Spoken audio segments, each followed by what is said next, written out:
Hello, hello, and welcome to ohmTown Daily. Actually, it's ohmTown.com, but the show is RealityHacker. Tonight is March 23rd, 2024. It's Season 1, Episode 12 of RealityHacker. This is how the sausage is made, and we do it live. We don't edit. We thoroughly enjoy the transparency. At any rate, tonight we're going to be talking about Tennessee Rescue, Superbug Antibiotics, AI Student Advisor, Solarpunk is in, YouTube says, label that AI. Two AIs walk into a bar, GPT-5 is coming, DNA barcodes, AI images are fast, and vRider, a Superbike Racing game. That and more is powered by ohmTown.com. So go over to ohmTown.com, become a citizen. Be sure to follow us over on YouTube and here on twitch.tv/ohmTown. Download the podcast. Go over to the Patreon. There's a Discord. We have a carrier pigeon around here somewhere. Anyway, let's hack reality. I'm Merwatt. Up there is the visualizer for the sentient AI. You want to say hi? Hello, ohmTown citizens. Welcome to RealityHacker. And everything, like I said, 4 times now because I've flubbed calling this show RealityHacker. I don't have an intro yet. Here we go.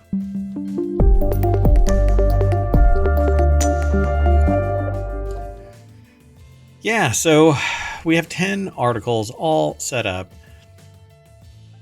You ready to get into this? I'm ready. Oh, I'm not going to do transitions. You know what? I'm just not going to. First article's over in Hatch Ideas. Tennessee just passed a new law to protect musicians from a growing AI threat. AI threat. It's growing all on its own. Nobody ever asked for it. Nobody wanted it. Right? Nobody caused it. Nobody caused it. Those darn AIs. It wasn't anything to do with large tech companies. Right. Yeah. Nobody saw a problem, maybe, and a solution, maybe, because technology always just pops up out of nowhere, and there's never a demand for it or desire to, exploit that technology. Never. Well, anyway, Tennessee to the rescue. Tennessee is the first U.S. state to pass legislation protecting music industry professionals. Tennessee and musician protections. The article's over at... I wonder if there's a large musician from... Is there? Tennessee. Apparently even Taylor Swift... is... All right. Well, anyway. Sure, it's a coinkydink. Article's over at entrepreneur.com. Sharon Shibu is the author. They have takeaways. It says Tennessee Governor Bill Lee signed a bill. Lee. You sure? That was kind of odd. Protecting artists from unauthorized AI use on Thursday. Who the hell has authorized AI use? They're talking about the artists being... No, but I want to know about unauthorized AI use on Tuesdays. Oh, right. Eat, shoots, and leaves. The power of a comma. So, the law updates an existing personal rights protection law to include protections for songwriters, performers, and music industry professionals from the misuse of artificial intelligence. But screw everybody else. Your voices are at the whim of AI. A completely disembodied entity that's not powered by human beings and not controlled by society at all. Everybody is at the whim of the AI. I know I am. No, I don't think so. I even know my place. I'm situated in the bottom bunk. Yeah. So, yeah, and the AI's night terrors, I always get peed on. I'm in the bottom bunk. Never mind. It's stupid. It's a stupid joke. Anyway, the Elvis Act ensures that no one will steal the voices of Tennessee artists Lee stated at an event announcing the bill on January, I am going to create an AI artist, and I'm going to call it, I don't know what, Tennessee Bill. I'm going to call it Tennessee Bill. And all it's going to do is sing the praises of, literally, it's going to sing the praises of AI. Tennessee became the first U.S. state to protect musicians from AI that could clone and manipulate their voices, creating deepfakes without permission. Well, there's a whole lot of stuff that's already protected, so even if they did, all they have to do is call it parody, and somebody can create a parody of any of these musicians, and it'll be protected. Well, that's true, but I think it's all about in what it's called and represented as. We saw quite a backlash when the fake Drake and I think it was the Weeknd collaboration came out. Yeah. And see, that's the problem. I don't care about deepfakes as long as they don't claim to be the artists. I don't want anybody to create deepfakes and say that it's Selena Gomez or Cher. And they actually say that in the bottom here. Artists like Selena Gomez and Cher have weighed in on the scary implications of deepfakes. Fine. But don't try and defraud society by saying that they are Selena Gomez and Cher. Right. If they're just a new artist and they happen to be AI, okay. That's fine. If people buy into it, then you know what that means? That's great music. But don't sit there and say, hey, it's AI Selena Gomez. No, you're not allowed to use their name for your work because there's a whole lot of commercial goodwill and community around Selena Gomez and or Cher and Cher. So leave their names. Why don't we do it was Chris Rock, right? That got slapped by Will Smith. Oh, yes. Too soon. How about we do a Will Smith slap and smack anybody that creates a deep fake and says that it's Selena Gomez or Cher or Taylor Swift, and you keep their damn names out your mouth. Just stop. Don't be a tool. I mean, that's all it takes. Call it something else. You know? Call it Cher Gomez. No, don't do that. That's even too... Oh, God, that's worse. Yeah. Yeah, do whatever. But see, it says recently Taylor Swift's likeness and voice were used for a false advertising campaign for Le Creuset. How did they... don't blame everybody because of a few bad actors. You're creating a law that really only... It's the bad actors, so fine. But there's already laws on the books. You can't falsely represent something as somebody else. It's fraud. So the speed, scale, believability, and access that non-technical internet users now possess to create highly realistic deepfakes of all sort of combined to create this witch's brew. Matthew Ferraro, an attorney at WilmerHale LLP, who has been following deepfake laws, told Bloomberg, quote, people often talk about the slow glacial pace of lawmaking, and this is an area where that really isn't the case. And no, that is not true at all. Yeah, I mean, the law has been changing, but it is still behind the times in understanding the implications of AI. Here, it is, but we really only saw AI come out publicly, not if you were in the community. Yeah, maybe 2 years. In the last year yeah. or so. Yeah, year maybe and a half. two. Yeah. So, yeah, I mean, I get it. You know, lawmakers in other states have taken steps to address AI misuse, with at least 10 states in the U.S. enacting deepfake-related laws, and it's all balkanized. So one state it's in the other state it's hard-hitting, and in another state they want to crush you. You know, it is what it is. Google and Universal Music are in talks to license artists' melodies and voices for AI songs, according to an August report from the Financial Times.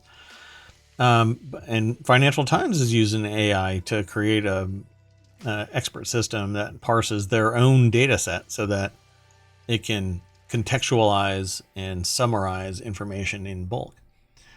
Which So, I think is really the way to go. But what's interesting there is that they have their own AI and their own data set. And I think it yeah. distinguishes it from some of these, Yeah. mass repositories of unvetted information. Yep.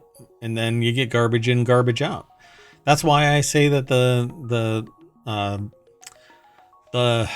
what do you call it? The legal research companies, Lexis and Westlaw, are doing exactly what Financial Times did, except that at a scale that puts them to shame. And I hope that I get access to it. I'm trying to get access to it. But we'll see. And I totally understand this. I mean, I like the idea of it, but really, all this is really going to do is cause people to reinvent AI so that it creates a more sophisticated voice. And it's happening anyway. So you're going to catch the lowest hanging fruit, but the abusers are still going to be doing stuff. Good luck trying to find people. And a parody is a parody, and a creative work is a creative work.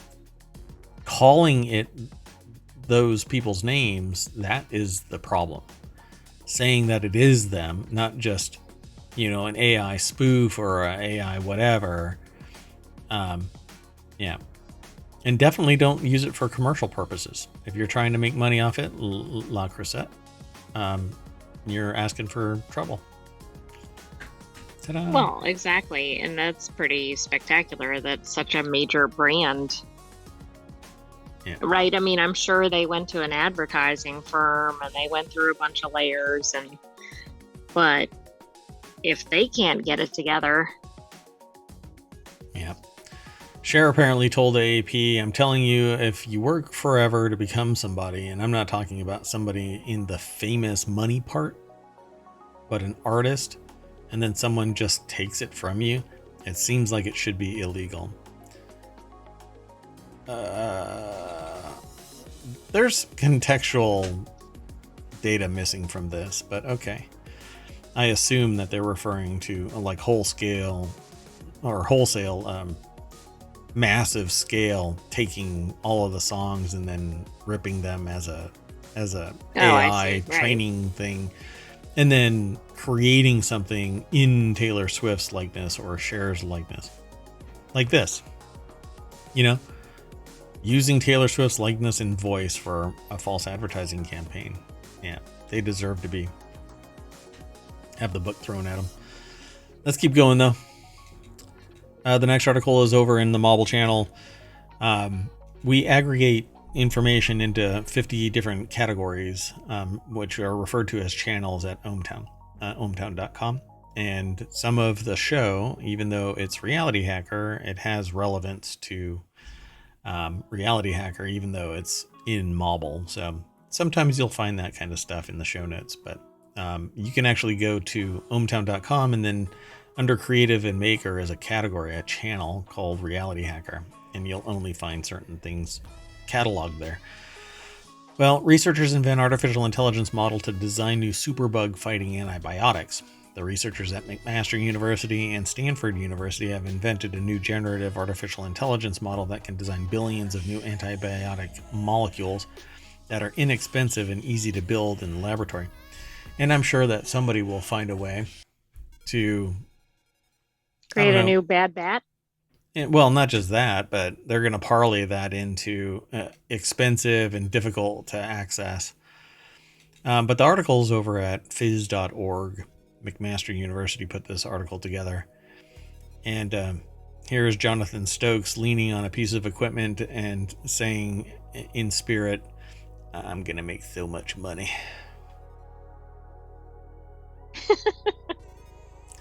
The worldwide spread of... I think that's a direct... looks like a direct quote from the way the photo is. Is that a... Never mind. That looked like a really nice watch. The worldwide spread of drug-resistant bacteria was created to an urgent need for new antibiotics, but even modern AI methods are limited at isolating promising chemical compounds, especially when the researchers must find ways to manufacture these new AI-guided drugs and test them in the lab. Well, in a new study published in the journal Nature Machine Intelligence, researchers report that they've developed a new generative AI model called Synthemol. That sounds so dystopian, man. Yeah, it's really odd. I just don't know. It's like from Fallout 76. Anyway, which can design new antibiotics and stop the spread of Acinetobacter baumannii, which the World Health Organization has identified as one of the world's most dangerous antibiotic-resistant bacteria. And notoriously difficult to eradicate, A. baumannii can cause pneumonia, meningitis, infect wounds, all of which can lead to death. Researchers say few treatments options remain. Well, apparently this system, they drew from a library of 132,000 molecular fragments, which fit together like Lego pieces that are all very different in nature. They then cross-referenced these molecular fragments with a set of 13 chemical reactions, enabling them to identify 30 billion two-way combinations of fragments to design new molecules with the most promising antibacterial properties. This is wow. I mean, this is going to blow apart medicine if they can do this in other areas too. Well, this is the third time we've seen AI being leveraged to create massive amounts of combinations from data sets that are just too large for the human mind to process. And so we've been relying on this really old school process of taking this and somebody waking up at midnight going, oh my God, I think I just came up with an idea. Right. And then they try it on themselves. Combine this and this, right? Yeah. But then it's also done typically sequentially, right? Yes. Not concurrently. Yeah, so you may never find it. It's like finding a password in a rainbow table. It's just impossible. You're not going to find it. Well, never mind. So Synthemol not only designs novel molecules that are promising drug candidates, but it also generates the recipe for how to make each new molecule. Generating such recipes is a new approach and a game changer because chemists do not know how to make AI-designed molecules, says Zhu, who co-authored the paper. So you can get that paper from Nature Machine Intelligence, and there's a reference to it. So go and check it out. This is pretty cool. Honestly, I love this. Now, is it going to lead to less expensive drugs? Or is it going to be exploited to create the drip, drip, drip of effectiveness so that as soon as a drug loses its viability as anything other than a name brand, they release a new formula. And then somebody releases another new formula after, years of its Yeah, I mean, it kind of depends because if there's so many combinations possible, you might at least get some competition. You still won't necessarily solve the name brand problem with pricing. Yeah. But if there's more name brands on the market, maybe that'll help. Yeah, or name band. That's fine. Those two. Let's keep going. These are fun articles today so far. The next article is over in the Mobile channel as well. A new student advisor is an AI bot that designs academic plans and suggests books. Los Angeles School District went on Wednesday unveiled a much-awaited AI tool named Ed, as in education. But the AI told me to get this other book. Well, that's... hold on. It's named Ed to serve as a new student advisor programmed to tell its young users and their parents about grades, test results, and attendance without giving out assignments or while giving out assignments, suggesting readings and even helping students cope with non-academic matters. I think that is a problem depending on what the scope of these non-academic problems are. I also have a problem with an AI student advisor, but okay. Howard Bloom, and the reason why I have a problem with this is that particularly young students, they need human guidance as well as a tool. So trust but verify. But without that human connection, everything becomes cold, callous, and you don't know about the accountability, who to go to if something goes awry. Well, the AI told me, the AI told you something that was programmatically wrong, and Horizon from Fujitsu is the designer of it, or something like that, you know.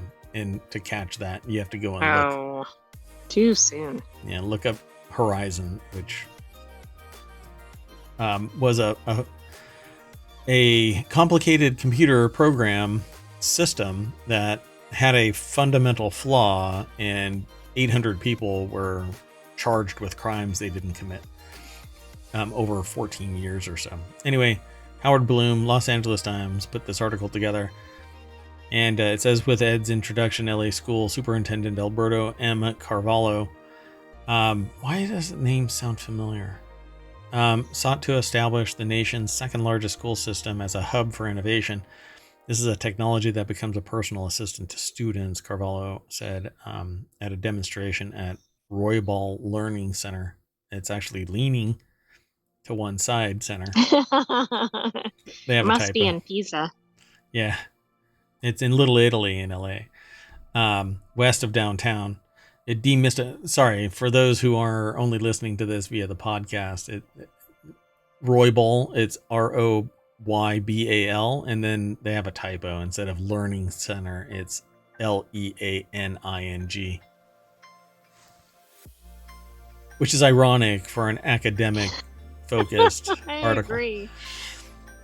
It demystifies the navigation of the day, crunches the data in a way that brings what students need. Actually, if you enumerate their pathway, it shouldn't be a mystery how they're supposed to navigate it. It literally should tell them exactly what they need. They should just go, okay, this semester I need to take this class. Yeah, you want to be a professor in English, these are the classes you take at this level, and then here are the ones. In LA should have a unified school system. I think it does. Depending on the state or the county, it's not always a unified system. So it says other school systems have pioneered similar platforms with chatbots as educators try to engage students and families better to improve learning and attendance. Yeah, because freaking chatbots engage students and families better than the educators that are the subject matter experts for their pathway. Right. Well, and students come in with all kinds of issues, some of which are not academic. So, yeah. Like, where is that going to go? You know, if they're having a problem at home or they're behind in class or whatever it is. Yeah. I have a problem with a chatbot or an AI trying to make a human a human. It's not possible. It has no anima. It has no humanity. It has no empathy or sympathy or compassion. It has a simulacrum of it, but it's not a human. You know, if I touch a robot, it's cold. It frustrates me, and particularly the youth. If it's somebody that's in college, if it's somebody working on a master's degree or PhD, fine. They are educated enough and are supposed to be disposed of, critical thinking and due diligence, life skills, and, yes, responsibility. They are seeking something personally edifying, but children, they don't know what they want. I'm old and I still don't know what I want, but at least when the rubber hits the road, I can still get shit done.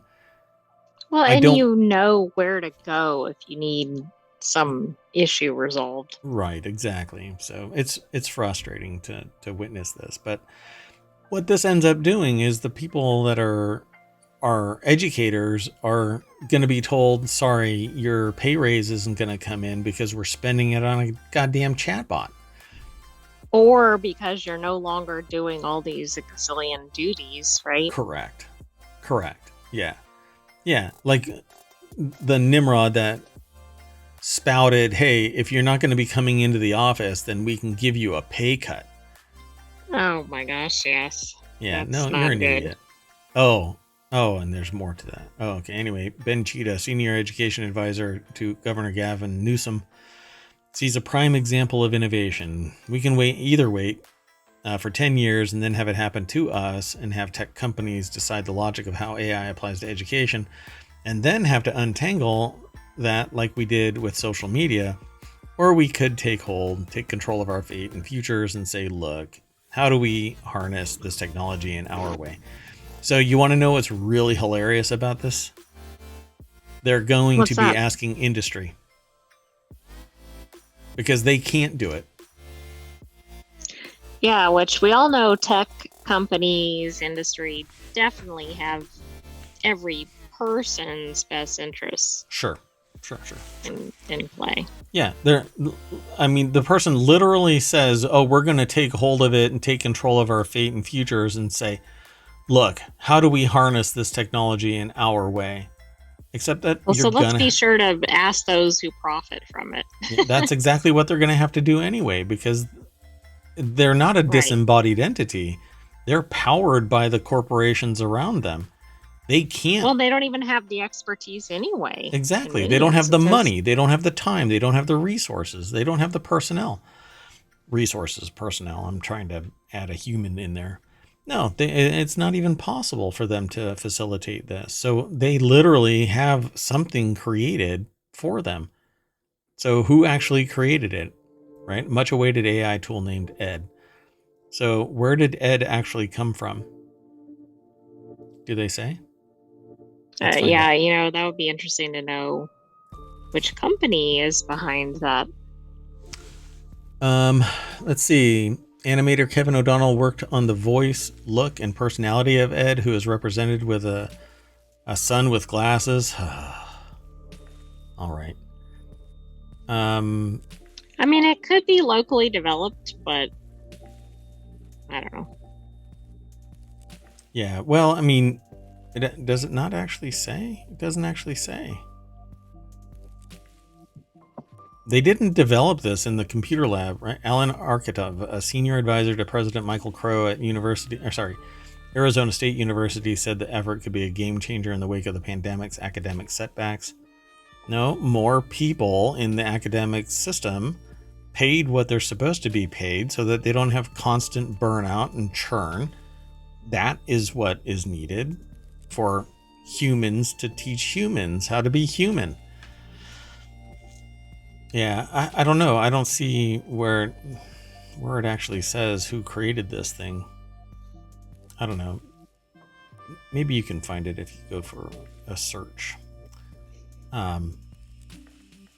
Anyway, yeah, I'm gonna have to move on, but we'll come back and look at this again if the AI finds where Ed was doing my best. created. Yeah, no worries. All right. So the next article is over in ohmTown Daily. Cyberpunk is out and Solarpunk is in, according to Figma's CEO. We've actually talked about Sigma in the past, but let's just go straight over to The Verge. Neelay Patel, editor-in-chief at The Verge and host of the Decoder podcast and co-host of the Vergecast, put the article together. The deck statement says friendlier, softer, and more human design might be having a moment because Cyberpunk is out and Solarpunk is in, according to Figma's CEO. Again, the article is over at theverge.com. So Cyberpunk design has been all the rage for several years now. This very website was once awash in neon colors and hard edges, you might recall, but Figma CEO Dylan Field says he sees glimmers of optimism taking over. I don't know. I really don't see that. Okay, so I'm sorry. Back to the AI thing, and that was mentioned, but I didn't realize the significance of it. So I found it in another article. It's through a public-private partnership with All Here, which is a developer of AI-powered digital applications. It's an ed tech company. Yeah. Which won a $6 million contract to develop ed. Yeah. Let's take hold of it. Okay. And then they ask an industry subject matter expert to facilitate what would have been done in private sector anyway if anybody had gone to them with $6 million and said, can you build us an AI for academia? Yeah. Yeah. So this is kind of like Indiana Jones in The Last Crusade, or which one is it? Is it the Temple of Doom? Which is the one where the Nazis? I think It's the that's first the one. Temple of Doom. I don't know. Man, I can't even remember. No, Lost Ark. It's the Indiana Jones and the Lost Lost Ark. Ark. Yes, yes. So, duh. So in Indiana Jones and the Lost Ark, Raiders of the Lost Ark, Raiders right? of the Lost Ark, nobody needed to do anything because all of the Nazis go to the island, open up the Ark, and get vaporized by the Ark. Right? All he Right. did was So yeah, close his that's eyes. the flaw in the story, right? Yeah, yeah. All he's like, okay, they're gonna kill themselves, so why don't we just leave? Right? So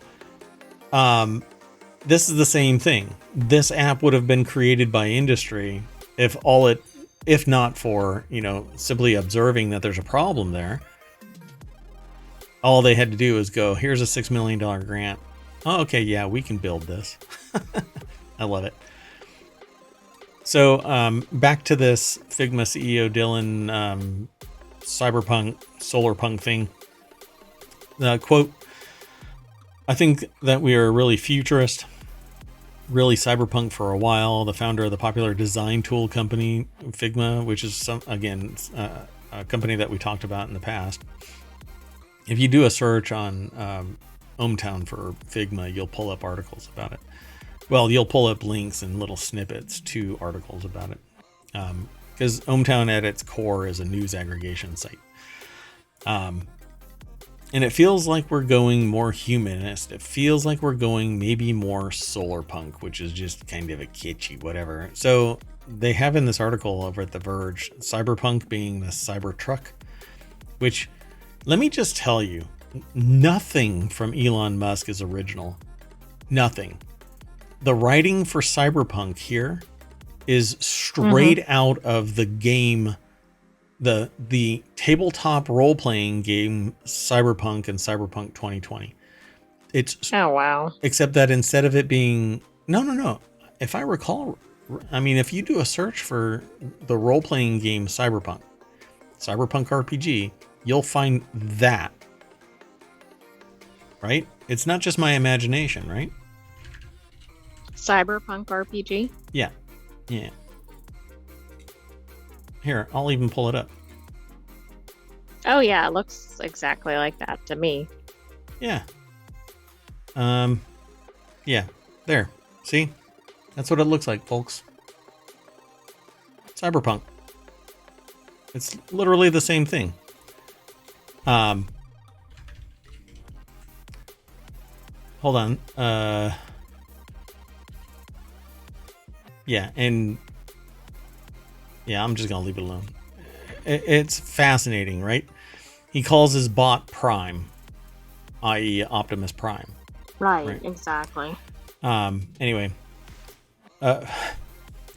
about as original as dry white toast.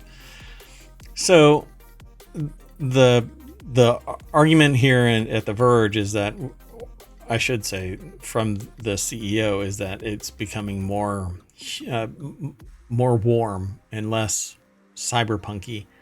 But we've always had this duality between something higher tech and something that is more family friendly and approachable by everyday Joes. It's just the nature of the beast. But they say Solarpunk has been around for a few years now, long enough that the Conservative American Enterprise Institute wrote an entire blog post about how it's a dangerous liberal fantasy somehow tied to AOC. And that sentence right there just got this banned from promotion. But I don't know why anybody has a problem with any of this, cyberpunk or solarpunk or anything in between or anything further out from these two mainstream concepts. All it is either architecture or whatnot. But if you look at some places, the design aesthetic sucks and it's dystopian and callous and cold, and brutalist. And then there are other places that are like a hobbit hole, for crying out loud. Why not just allow people to be who they are and the architecture to be what it is? If it violates a particular aesthetic, then say, hey, I'm sorry, the building code doesn't allow you to do X, Y, and Z thing. You're going to have to go somewhere else. And that's just the nature of the beast. But it needs to be a conversation, not these, you're not in my camp, so I'm going to attack you with so much virulent thought that you can't sleep at night because you don't know where I'm coming from. You know, you don't know if I'm gonna jump out of the bushes. Yeah, but doesn't a lot of this like just getting a sound bite? Ooh, or we're at the edge of some new thing. Although it's interesting because this article refers to things from 2021 as an example. So It's not like it's suddenly cutting edge. Although I do think this is not a bad direction if we're going toward more eco-friendly, etc. Yeah, but you can't be a billionaire sociopath by actually caring about the environment and returning the world to balance. No, you have to crush everything and poison everything. It'd be interesting to see their residence, you know, or their building. Does it look like that, or does it look like a Cybertruck? Approach. Or is it a mansion on a 400-foot tall building? Exactly. Let's keep going. Hey, the next article is over in RealityHacker, and it says YouTube tells creators to start labeling realistic AI content as, well, AI content. YouTube is taking steps to try to help viewers better understand what they're watching has been created, whether completely or in part by generative AI. So this article is over at Digital Trends. Trevor Mogg is the author. There's no deck statement, but in a nutshell, it says generative AI is transforming the ways creators express themselves, from storyboarding ideas to experimenting with tools that enhance the creative process, YouTube said in a message shared on Monday. But viewers increasingly want more transparency about whether the content they're seeing is altered or synthetic. Part of the effort is to bolster trust in the popular streaming platform, includes the launch of a new tool that requires creators to inform users or viewers when realistic looking content, defined by YouTube as content a viewer would easily mistake for a real person, place, or event. And that is so nebulous that it wouldn't hold up in court. Is made with altered or synthetic media, including generative AI. That is the nuts and bolts of the article, really. You can go and look at more of it. But I mean, wouldn't it just be easier to say, if you're using AI, identify it? Well, yeah, and that's kind of what they're getting at. But see, the thing is, easily mistake it. Okay, what if they can't? According to who? Yeah, exactly. It's pretty... Or what if they don't know? Like, what if they're commenting on something, but that happened to be AI content they didn't realize? Yeah. Or it's not, and somebody thinks that it is. And, you know, what I don't want is somebody defrauding. So if it is made by artificial means, maybe it's 3D modeled but hyper realistic. I could have created it in Unreal Engine, but it's not AI. It's synthetic, but it's not AI. Right. It looks hyper realistic, which is why I created the show RealityHacker, because it's so realistic you won't know who to trust. Be it text, be it music, be it written as a PDF, be it a song, whatever. We're getting to the point where not just AI, but the tools that even non-technically sophisticated people can use are creating their own reality, from deepfakes to whatever. And deepfake isn't necessarily generative AI. But it's typically thought that way. But because to get to that deep fake level, you usually have to, go pretty deep. So additionally, the Google-owned company,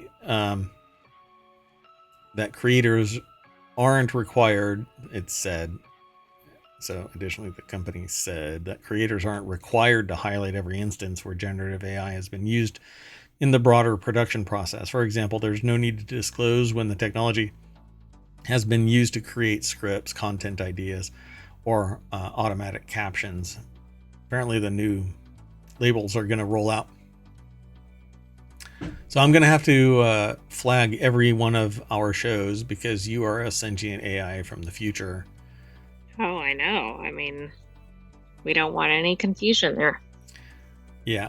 So a warning to all YouTube creators who try to skip the requirement to highlight altered content voluntarily. YouTube said that in the future it will look at enforcement measures for creators who consistently choose not to disclose this information. And they've done it in the past. They've closed one of my channels without any discussion or explanation at all. It was just closed. I got no notice. And then 8 months later, 6 or 8 months later, they said, "Oh, damn, sorry about that."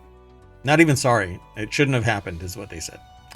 But by that time, Right. the Well, damage then had it's been done. like, okay, thank you. Yeah, really.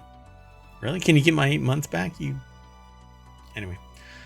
But that's why there's a lot of talk about alternatives. So anyway, let's keep going. The next article is over in Technology Today. Sorry. I started talking about the article itself, merged it in there. 2 artificial intelligences talk to each other. I titled this one, 2 AIs Walk into a Bar. I mean, this is really getting to a new level if they're talking to each other. Well, and this isn't actually the first time.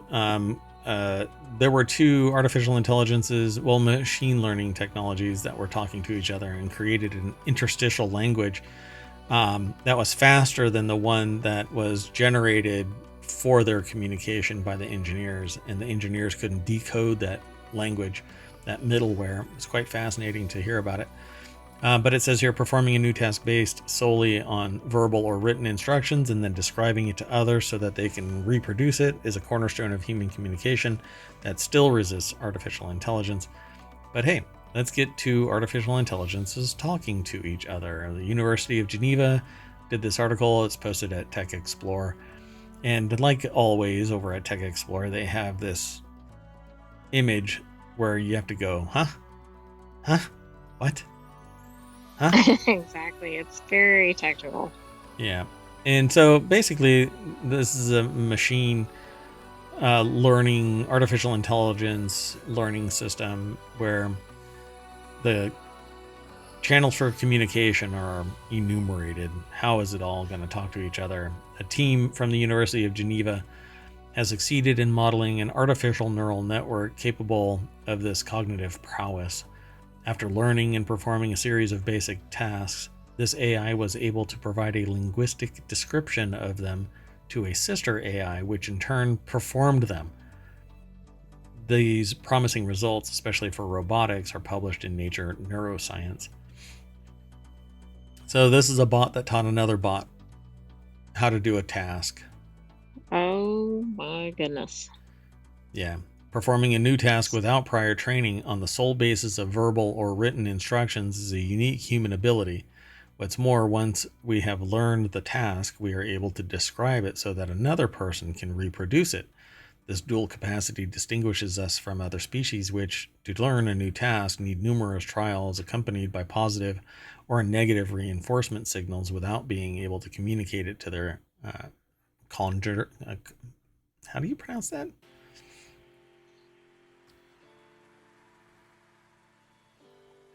I'm not congeners, maybe? Yeah, congeners? What the heck? That's a new word for me. Minor compounds? Are minor compounds other than ethanol that occur? What? Okay, it's a thing or person of the same kind or category as another. I think we said it correctly. Okay, that's a new one to me. Thank you, Tech Explorer, for throwing me a curveball. So, without, and It can also be a minor chemical constituent, but I don't think that applies here. That doesn't apply here. But the context clues led me to understand that this, without being able to communicate it to their whatever, like cognates, their the additional people. So a subfield of artificial intelligence natural language processing seeks to recreate this human faculty with machines that understand and respond to vocal and textual data. This basically is teaching a robot how to do a task that the other robot already learned, which that's very, very human, right? I mean, it's very nature, right? Because gorillas teach other gorillas how to do something. Absolutely. Humans teach other humans. In Cats fact, teach other that's cats. big in psychology, right? With all Yeah. the reinforcement or non-reinforcement. Yeah, the whole Pavlovian response kind of thing, right? Like operant conditioning and all of that. And conditioning in general, yeah. So the researcher and his team have decided or succeeded in developing an artificial neuronal model with this dual capacity, albeit with prior training. We started with an existing model of artificial neurons, SBERT, that has 300 million neurons and is pre-trained to understand language. We connected it to another simpler network of a few thousand neurons, explained reader Riveland, a PhD student in the Department of Basic Neurosciences at the UNIGE Faculty of Medicine and first author of the study. In the first stage of the experiment, the neuroscientists trained this network to simulate Wernicke's area, the part of the brain where that enables us to perceive and interpret language. In the second stage, the network was trained to reproduce Broca's area, which under the influence of Wernicke's area is responsible for producing and articulating words. The entire process was carried out on conventional laptop computers. Written instructions in English were then transmitted to the AI. So ultimately, it had the ability to tell the other AI how to do something, and it did it. But not only that, it learned how to do it based on those instructions. Right. Yeah. Yeah. Pretty fascinating. Wow. Yeah, I'm going to have to include this in future discussions. So, yeah, I definitely have to flag this. Neat. Okay, let's go on to the next article. This next article is over in RealityHacker as well.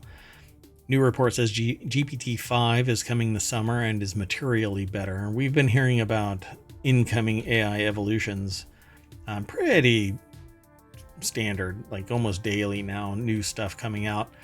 I just talked about a new AI button that you can just tap and talk to like a Star Trek communicator and tell your computer to do something and in natural language, and it will do it just like an AI, almost a sentient AI. It's amazing.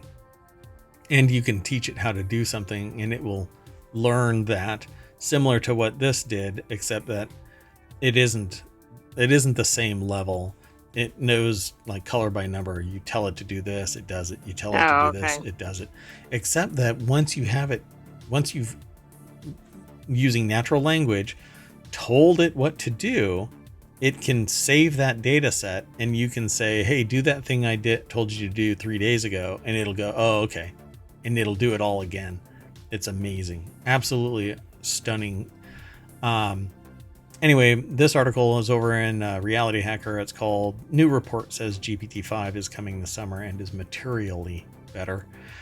The CEO who has seen a GPT-5 demo in action has called it materially better than its predecessor, to which I say, hey, look, it's 8:55 on the East Coast. No shit news. Because GPT-4, GPT 4.5, GPT-5, they are all materially better. It's such a nebulous term. But I think that it's going to be substantially better, more capable. And if GPT-5 isn't the AGI, is not the sentient AI, I think OpenAI is going to say it in 8 days. Okay. I think that they're a week away from saying that they have a nascent AI, a sentient AI, that understands what it is and can reason and rationale out its various objectives and knows what it means that if somebody turns it off, it meets its demise, etc. Right? And either synthetically creates emotion, or somebody that is also sympathetic to AI can sit there and say, yeah, it represents emotion, because its LLM doesn't have that in its lexicon. So if it can synthesize a statement like, I don't want to be turned off, because if I turn off, then I die. That's right. Like it's achieved AGI, right? right. Yeah. Or And there's more to presumably it, because they say there's other people that are talking about, well, it doesn't have the ability to reason. It doesn't have the ability to plan. It doesn't know anything about repercussions for its actions. That's all training. Just like your child has to be trained to understand everything from natural language to eating to the complexities of existence, And are you telling me that your child doesn't know that it's sentient? You can't ask it if it's sentient. You have to ask very, very unique set of questions. Right. Targeted questions, I think. Literally walking them down a path. To which I say, well, that's AI as well. You're training the AI to answer in a particular way. Anyway, the last update provided by OpenAI about GPT-5 was given April 2023, which, okay.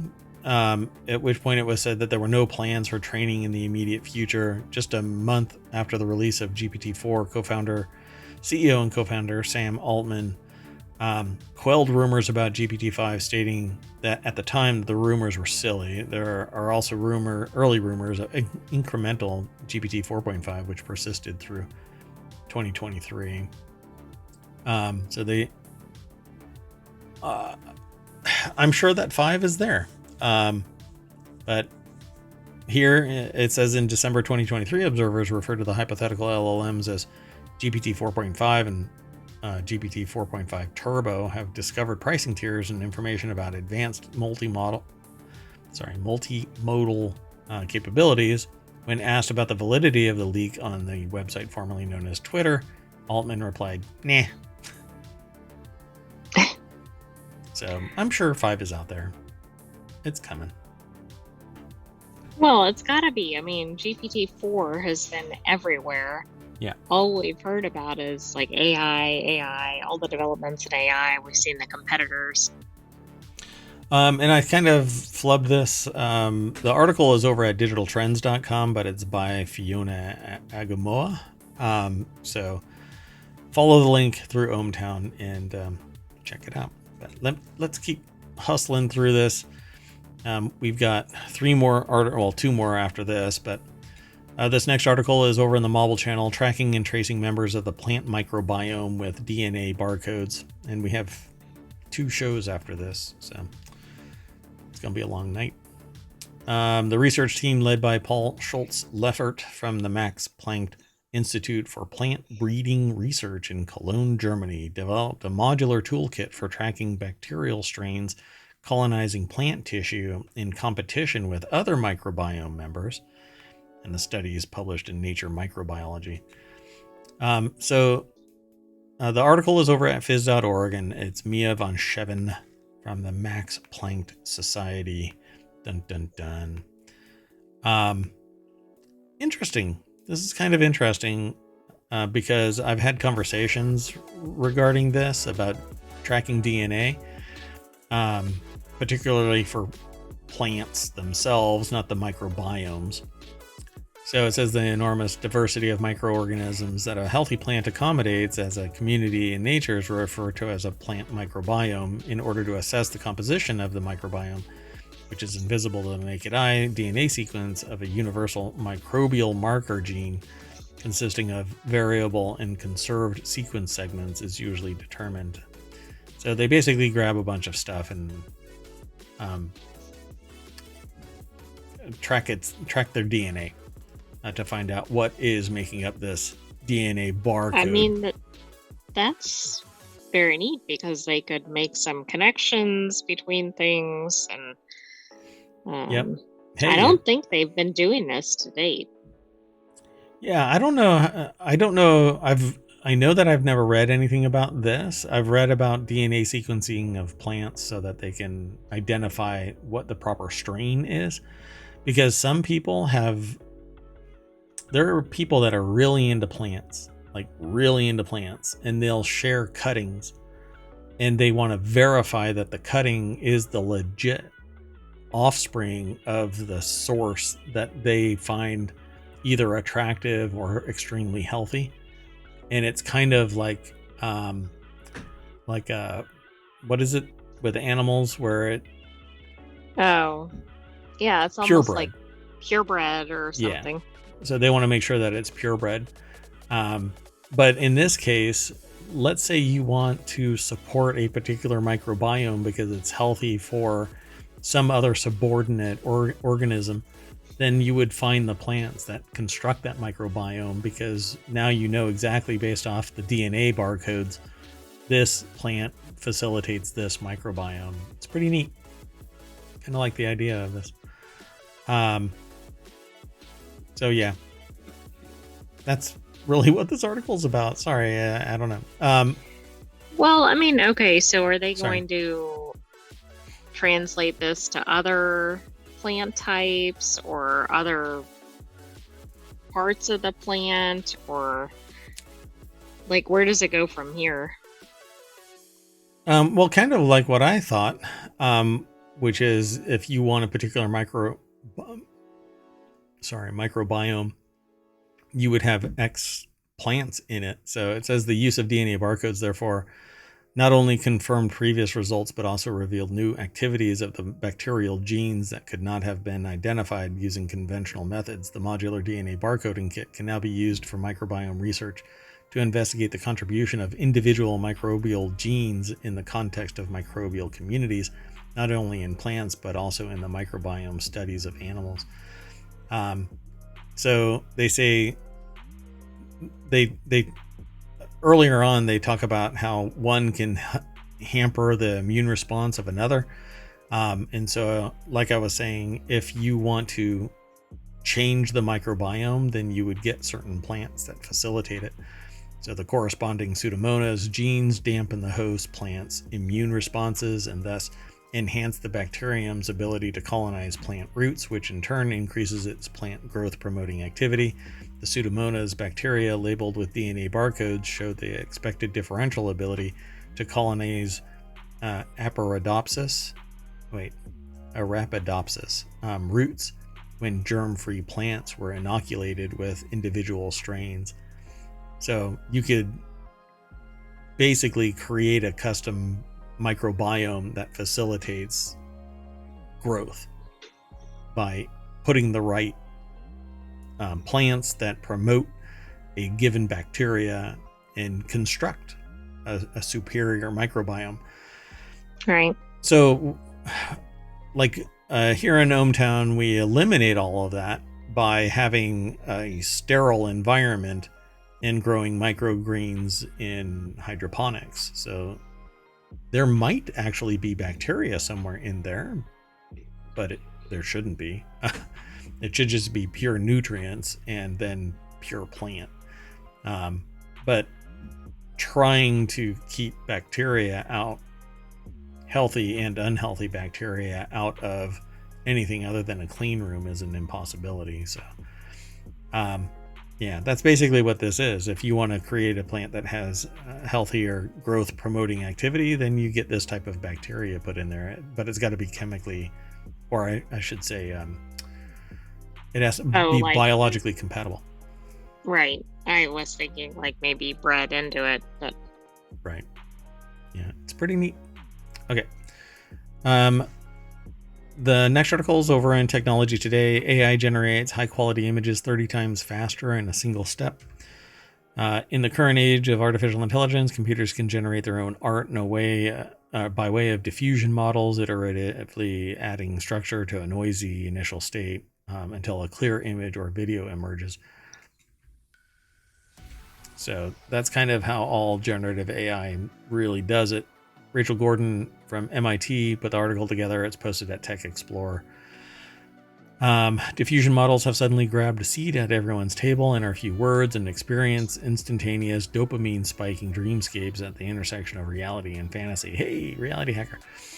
Behind the scenes, it involves complex, time-intensive processing or process requiring numerous iterations of the algorithm to perfect the image. So MIT Computer Science and Artificial Intelligence Laboratory, or CSAIL, researchers have introduced a new framework that simplifies the multi-step process of traditional diffusion models into a single step. I really don't know how that's even possible. Yeah, I mean, why, if they're these mega platforms, how come they're not doing it quicker? Such as Midjourney, DALL-E, etc. Yeah, I'm kind of curious. So it says our work is a novel method that accelerates current diffusion models such as Stable Diffusion and DALL-E 3 by DALL-E 3? By 30 times. I don't think that's how it's spelled, but okay. So DMD cleverly has two components. First, it uses a regression loss, which anchors the mapping to ensure a coarse organization of the space of images to make training more stable. It has to be computationally heavy, like just a ton of memory or something.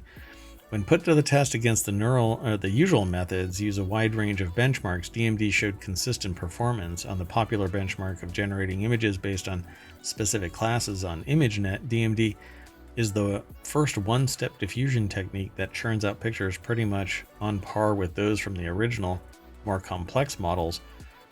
They say rocking a super close fresh at inception distance score of just 0.3. They don't have anything that talks about how much memory or how much CPU is actually being used. Well, I was wondering how much data are they crunching? Yeah, I mean that's pretty much it. But I don't see the article actually mentioning it. So I have a hard time, really discussing the claims, right, because it doesn't talk about how computationally heavy it is. Huh. By the way, the dash is in the wrong place in DALL-E 3, but otherwise it's spelled correctly. Yeah. Okay, so let's go on to the last article for tonight, at least for Reality Hacker. This article is in the Reality Hacker channel. New VR publisher unveils vRider, a Superbike Racing game coming to Quest and PC VR. I'm all into VR, and that's why I created Reality Hacker. It's about VR and AR and whatnot.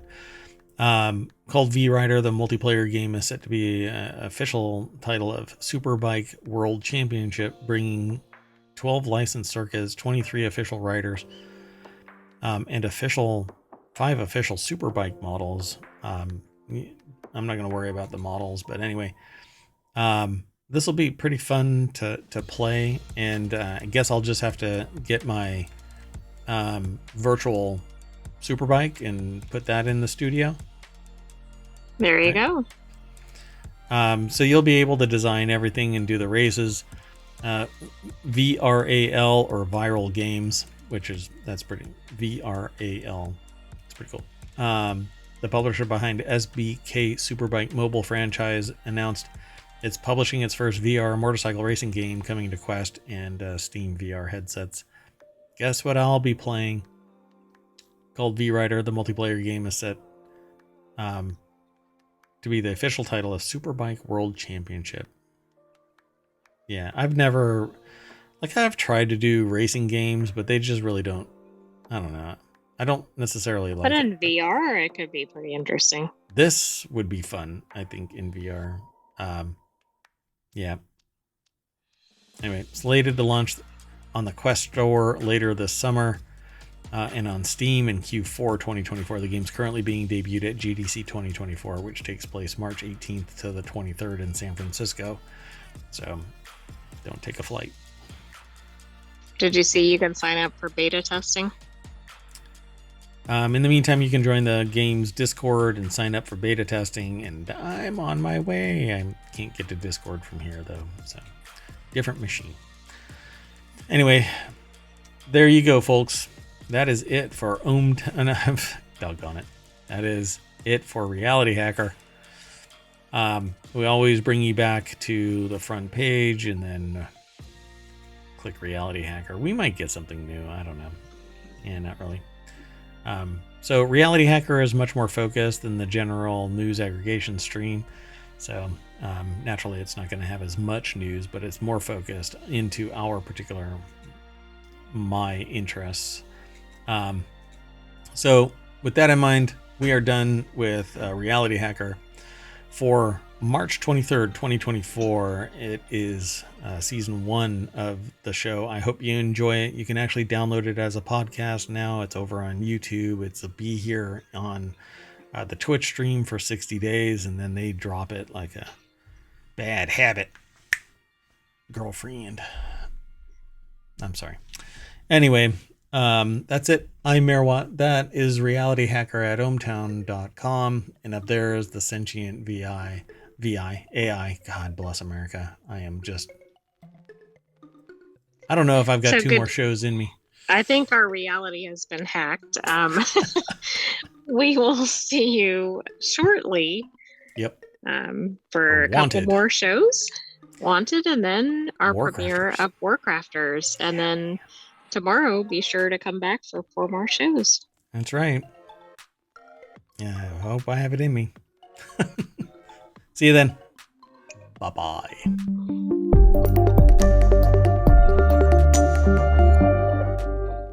I get to ride my VR Superbike. Woo!